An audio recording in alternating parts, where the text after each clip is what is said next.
भविष्य के आने वाली पीढ़ियों को एक संदेश देगा। समाज के हर तबके की विकास की आकांक्षा को एक स्वरूप उन्होंने दिया। न्याय के साथ विकास, सामाजिक समरसता, महिला सशक्तिकरण और बिहारीपन का भाव समाज के कमजोर तबका को अगर किसी ने दिया तो नीतीश कुमार जी ने दिया।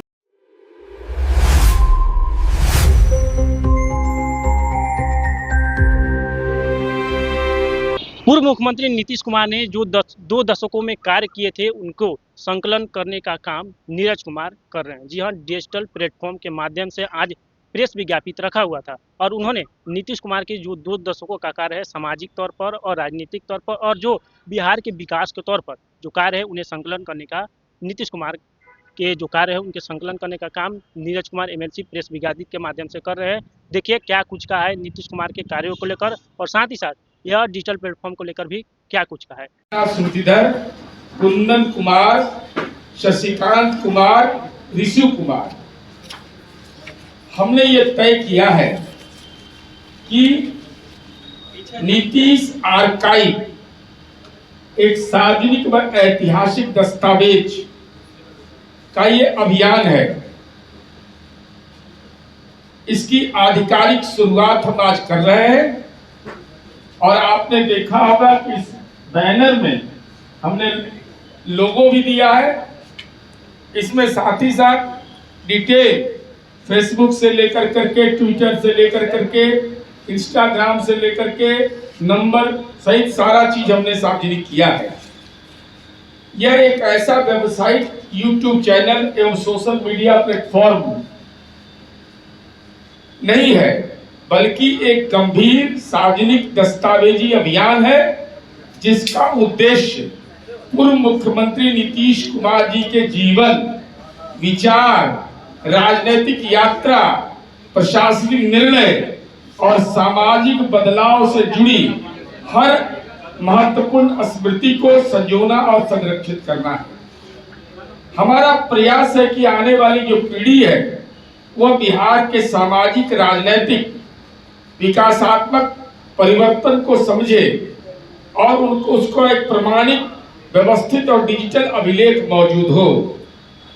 माननीय नीतीश कुमार जी के नीतीश आर्काइव के 5 महत्वपूर्ण अंग हैं। संसद में दिए गए भाषण, बिहार विधानमंडल में दिए गए वक्तव्य, सार्वजनिक सभाओं के संबोधन, मीडिया संवाद एवं इंटरव्यू को एकत्रित कर डिजिटल रूप में संरक्षित किया जाना, ये सारा हमारे YouTube चैनल पर उपलब्ध रहेगा। व्यक्तिगत स्मृतियां, हम आप साथियों से भी अनुरोध करेंगे कि नीतीश कुमार जी के बारे में जो आपकी व्यक्तिगत स्मृतियां हैं, एक आम नागरिक, कार्यकर्ता, नेता, पत्रकार बंधु, प्रशासनिक पदाधिकारी, विशेषज्ञ अपने व्यक्तिगत स्मृतियों को भी साझा करें। इसका वीडियो डॉक्यूमेंटेशन करके YouTube चैनल पर इसको अपलोड किया जाएगा। एक लंबे समय तक नीतीश कुमार जी का जो सार्वजनिक जीवन में सक्रियता रहा, तो समाचार, इंटरव्यू, संपादकीय विश्लेषण, दुर्लभ रिपोर्ट को संकलित कर हम इसको उपलब्ध कराया जाएगा। इसके लिए देश भर के पुस्तकालय, अभिलेखागार, निजी संग्रहों से सामग्री एकत्रित की जाएगी। फोटोग्राफ संग्रह भी हम करेंगे। नीतीश कुमार से जुड़ी महत्वपूर्ण घटनाएं, रोचक प्रसंग, संस्मरण, अप्रत्याशित कहानियां लिखित रूप से वेबसाइट पर उपलब्ध रहेगी। नीतीश आर्काइव्स बिहार के हर 38 जिले में संकलन पुस्तिकाओं के बाद तैयार किया जाएगा। 1 मार्च 2027 को इसे वेबसाइट से पढ़ा जाएगा। हम देश भर के लोगों से अपील करते हैं कि आपके पास माननीय नीतीश कुमार जी के दस्तावेज, फोटो, वीडियो, अखबार का कतरन, संस्मरण, व्यक्तिगत कहानी अगर उपलब्ध है तो जरूर हमसे संपर्क करें। अन्य आप सामग्री के लिए जो हमारा ईमेल आईडी है, व्हाट्सएप नंबर है, वेबसाइट अपलोड नंबर है, ये सारा हमने सार्वजनिक किया है। और नीतीश आर्काइव यात्रा की शुरुआत हो रही है। 9 महीने तक बिहार के विभिन्न जिलों का दौरा करके उन लोगों से संपर्क किया जाएगा जो नीतीश कुमार जी से जुड़े विशेष स्मृतियां। हम आपसे सहयोग की अपील करते हैं। यह सहयोग जन सहयोग से ही संभव है और भविष्य की जो हमारी कार्य योजना है उसमें सभी मूल दस्तावेज, फोटोग्राफ, वीडियो, पुस्तक, संस्मरण, यह प्रयास क्यों आवश्यक है? आपके मन में यह सवाल उठता होगा कि नीतीश कुमार जी के नाम पर आर्काइव्स बनाने की जरूरत क्या है? क्योंकि आपने यह महसूस किया होगा कि जननायक कर्पूरी जी हो, लोकनायक जयप्रकाश नारायण हो, डॉक्टर राम मनोहर लोहिया हो, जो राष्ट्रीय व्यक्तित्व के फलक थे, उनसे जुड़ी कई महत्वपूर्ण सामग्री समय के साथ बिखर गया। कितने लोग जानते थे कि जननायक कर्पूरी जी का जो कपड़ा सिलता था वो आदमी आज भी जीवित है, वो अपना काम कर रहा है और वह कर्पूरी जी के जीवन से जुड़ा हुआ एक महत्वपूर्ण अंग था, लेकिन गरीब आदमी था तो वह नेपथ्य से बाहर चला गया। इसलिए हमने यह चाहा है कि नीतीश कुमार जी का ये व्यक्तित्व का आकलन करने में आप सब लोग सहयोग करिए। मैं नीतीशवाद शब्द का प्रयोग कर रहा हूं, मैं इसलिए कर रहा हूं कि उसमें गांधी का विचार, जेपी का लोकतांत्रिक संघर्ष, लोहिया का सामाजिक न्याय, कर्पूरी जी का वंचित सशक्तिकरण और महिला सशक्तिकरण जो बिहार की आकांक्षा के साथ समाहित है। न्याय के साथ विकास, सामाजिक समरसता, महिला सशक्तिकरण और बिहारीपन का भाव। बिहार दिवस किसको कहते हैं, यह भी बिहार के राजनेताओं को इसका भी एहसास नहीं था। नीतीश कुमार जी ने बिहार गीत, नीतीश कुमार जी ने बिहार दिवस मनाने की शुरुआत की। यह हम तमाम लोगों से ही अपील करते हैं कि दलगत भावनाओं से ऊपर उठकर ऐतिहासिक इस सार्वजनिक अभियान का हिस्सा बने। नीतीश आइकॉन केवल अतीत का संग्रह नहीं है, बल्कि बिहार के परिवर्तन की जीवित स्मृति होगा ये। और हम लोगों ने नीतीश सबके हैं, समाज के हर एक तबका के लिए नीतीश कुमार जी ने काम किया है, हर क्षेत्र के लिए काम किया है। अगर नालंदा के नीतीश कुमार कोई कहते हैं, पटना के नीतीश कुमार कहते हैं, तो बेतिया के भी नीतीश कुमार जी, जब नीतीश कुमार जी बक्सर के भी हैं, रोहतास के भी हैं, गया के भी हैं, अरवल के भी हैं। जाति धर्म से ऊपर उठकर समाज के हर तबके की विकास की आकांक्षा को एक स्वरूप उन्होंने दिया। तो हम आपसे उम्मीद करते हैं कि जो हमने नंबर सार्वजनिक किया है, जो वेबसाइट हमने दिया है, उस पर जो भी आपका संस्मरण है, मैं एक संस्मरण की बात आपके बीच केवल रखना चाहता हूं।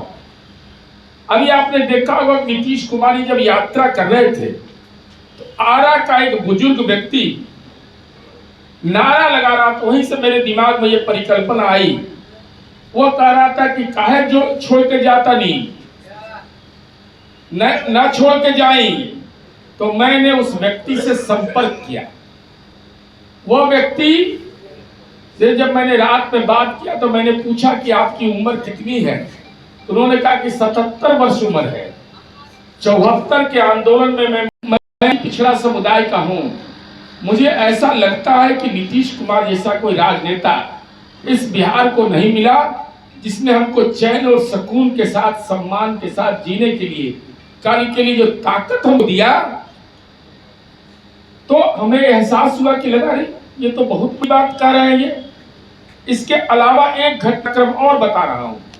हमारी पार्टी के स्वर्गीय यदुनंदन चौहान, जो हमारी पार्टी के जिला 20 सूत्री के सदस्य नीतीश कुमार जी ने बनाया, एक व्यक्ति गया और उसने कहा, वो बहुत गरीब आदमी था, उसने कहा कि हमारा दिव्यांग प्रमाण पत्र नहीं बन रहा है। मैं आत्मबल की बात कर रहा हूं, इसी का संग्रह हम करेंगे। तो वह कहा कि चलो नहीं बनता, चलिए सिविल सर्जन ऑफिस। वह गया तो पता चला कि जो असिस्टेंट है वो, चूंकि इसको दूसरे रूप में नहीं लीजिएगा, इसको उसके नैतिक बल के रूप में लीजिएगा, वो उपलब्ध नहीं है। उसने हाजिरी उसकी काट डाली और डिस्ट्रिक्ट मजिस्ट्रेट को फोन करके कहा, डीएम नवादा को, कि मैंने उसकी हाजिरी काट दी।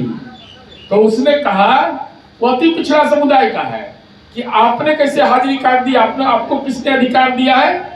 कहा कि माननीय नीतीश कुमार जी ने हमको जिला 20 सूत्री का सदस्य बनाया है, हम केवल उसी का हाजिरी नहीं काटेंगे, महामहिम राज्यपाल के गजट से हम जिला 20 सूत्री के सदस्य बने हैं, हम आपका भी हाजिरी काट सकते हैं। ये नैतिक बल समाज के कमजोर तबका को अगर किसी ने दिया तो नीतीश कुमार जी ने दिया। हम तमाम आप साथियों से अनुरोध करेंगे, आप पत्रकार मित्र हैं, आप लोग भी नीतीश कुमार जी के कार्यक्रम को साझा किया है, उनसे मिले हैं, जो उनके व्यक्तित्व का फलक है, उन तमाम चीजों को, चूंकि नीतीश कुमार जी ने आपके लिए भी काम किया, आपके परिवार के लिए भी काम किया, आपके गांव के लिए भी काम किया, आपके समाज के लिए भी काम किया, इसलिए हम आपसे अनुरोध करेंगे उन स्मृतियों को आप सजोइए और उसको एक पुस्तक का स्वरूप देंगे और आगे आगे देखिए इस संबंध में जो भी लोगों का सलाह आएगा उस दिशा में हम काम करेंगे। मैं पुनः दोहरा रहा हूं, यह पार्टी का अभियान नहीं, यह सब सामूहिक अभियान है, सबके मन में नीतीश कुमार जी के प्रति सम्मान है, तो नीतीश आर्काइव्स बनाने में सब लोग सहयोग करिए, यही हमारी अपेक्षा है। यही धन्यवाद, आभार। व्हाट्सएप नंबर और ईमेल आईडी जो है सार्वजनिक कर दें। ये हमने उसका फोटोग्राफ भी आप ले लें, मैं इसको बोल देता हूं तो सुविधा होगी। WhatsApp and mobile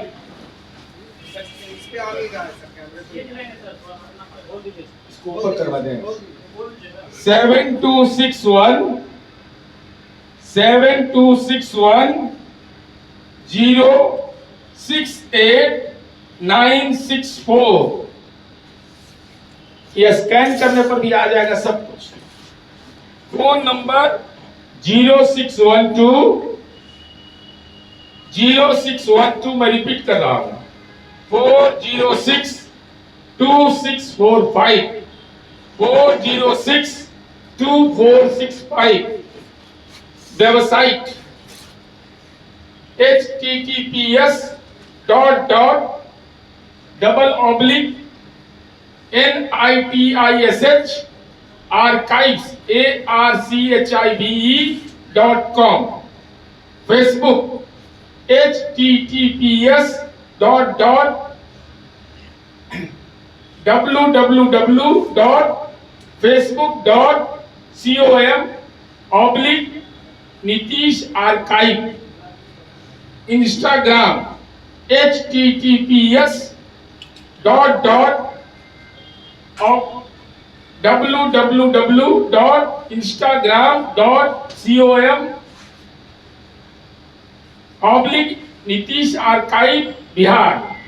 Twitter https://x.com/Nitish Archive। YouTube https://www.youtube.com/Nitish Archive। Scan कर लेंगे तो ये प्रचारित हो जाएगा, आम लोगों के बीच जाएगा।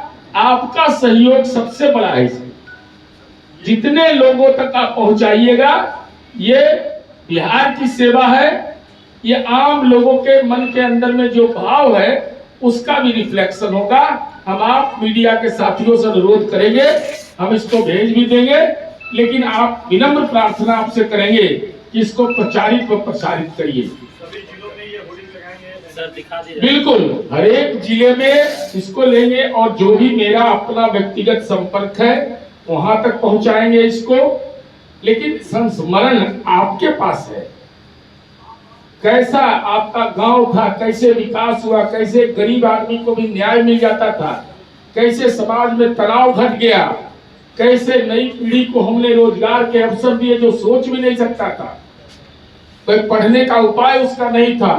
कैसे बेटियों का सशक्तिकरण हमने किया, कैसे इंफ्रास्ट्रक्चर में, कैसे जस्ट फॉर एग्जांपल बता रहा हूं, पटना कलेक्ट्रेट आप रैंकिंग देखिए इसका देश में क्या स्थान है।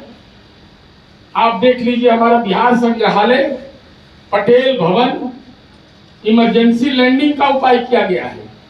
एक दूरदर्शी नेतृत्व ही कर सकता है। जेपी गंगा सेतु, ये सब तो अलग बात है। बापू टावर, बापू सभागार, एक श्री कृष्ण मेमोरियल हॉल पटना में मीटिंग करने के लिए होता था, आज श्रृंखला कायम हो गया है। इसलिए हमारी यह समझ है कि नीतीश आर्काइव्स भविष्य के आने वाली पीढ़ियों को एक संदेश देगा। आप साथियों से आग्रह है कि इसको में विशेष सहयोग करिए, हम इसके लिए आपके प्रति अनुग्रहित रहेंगे। नीतीश जी के उत्तराधिकारी कौन हो सकते हैं, क्या लगता है? देखिए, नीतीश जी के उत्तराधिकारी जो माननीय केंद्रीय मंत्री ललन बाबू ने कहा है, उसका संदर्भ है कि नीतीश कुमार जी ने चयन किया माननीय सम्राट चौधरी जी जो एनडीए के मुख्यमंत्री हैं। साथ ही साथ उन्होंने कहा कि नीतीश कुमार जी के रास्ते पर चलेंगे। ये आश्वासन भी जनता के बीच लिया गया, माननीय सम्राट जी की उपस्थिति में लिया गया। तो नीतीश कुमार जी का जो 7 निश्चय पार्ट 3 है, वही हमारे लिए रामायण है, बाइबिल है, कुरान शरीफ है। उसी के आधार ये इसी खबर के साथ आपको छोड़े चलते हैं। धन्यवाद।